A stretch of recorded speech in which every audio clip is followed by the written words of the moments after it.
PFF TV, Solomon Wilcots, Steve Palazzolo. We're here to talk about some of the potential comeback players in 2019. And to me, Cam Newton comes to mind. He's got off to such a great start. But after that shoulder injury, we saw a huge downturn in his overall production. How do you see him bouncing back in 2019? Yeah, it was fascinating watching Cam because you had Norv Turner come in, and I expected this downfield passing attack.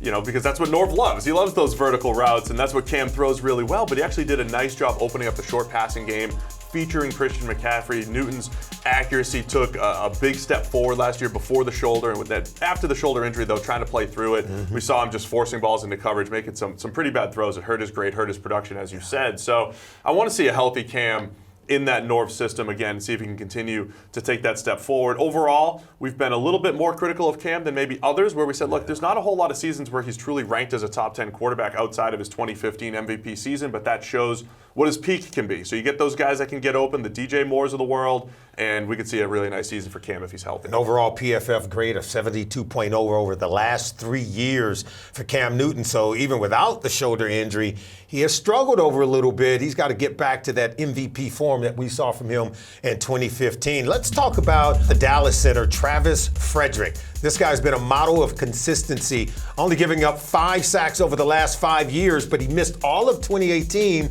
with that illness. How do you see him bouncing back? Oh man, one of the best centers to watch in the NFL. So you mentioned, his improvement in pass protection, but like when he came into the league, maybe immediately became one of the best zone blocking centers. I mean, he really does change the Dallas rushing attack with the way he can make those special reach blocks and essentially, steal 2 gaps with 1 block essentially. So he's a game changer up front. You don't say that for centers a whole lot. So it's going to be huge for Dallas when and if he gets back, and he should be right in this comeback player conversation. They played with a young quarterback in Dak Prescott. He was clearly sort of the quarterback of that offensive line.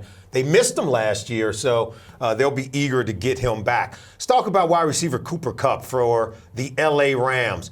I thought he was the best receiver on that football team. I thought he was a huge loss when he missed the final month of the season, including the postseason. They missed him. They could have used him in that Super Bowl. Will Cooper Kupp be able to bounce back from that ACL tear? Yeah, the Rams need him to. I mean, you mentioned it. The offense was different. Jared Goff had his worst 2-game stretch of his career. That includes his rookie season.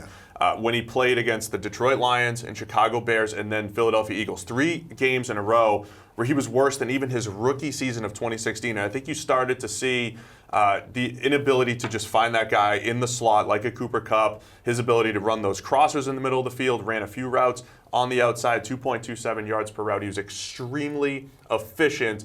And we saw there were issues with the Rams offense at times when they played against good defenses. Certainly was. There was no doubt about it. How about Earl Thomas? He said goodbye to everyone in Seattle. He's going to reemerge in 2019 with the Baltimore Ravens. This is a player who has repeatedly graded amongst the highest grades of safeties in the NFL during this 9-year career. What do you see him doing in 2019 with the Baltimore Ravens? Well, the whole league is trying to find the next Earl Thomas. They're all running the same system that Seattle was running. Who's the next Earl Thomas? The Baltimore Ravens hope that they got the next Earl Thomas in himself. So even though he's over 30 years old, he does get hurt a lot with that playing style. He just brings a whole different type of range, instincts to the position. So if he's healthy, he's a guy that can still turn the ball over. It's awesome that he's in Baltimore where Ed Reed was patrolling the deep middle. I mean, that's the type of player that he is. A guy, that in any given season, 5, 6 interceptions, and you just can't throw deep middle when Earl Thomas is on the field. He scares opposing offenses. So if he's healthy, it's a huge win for the Ravens. 92.7 PFF grade over the last 9 years. That's incredible to score that high consistently over that long period of time. Let's talk about Hunter Henry, the tight end for the LA Chargers. Did not get to play in 2018. They even had to bring back and dust off Antonio Gates to try to replace what they expected to get from Hunter Henry.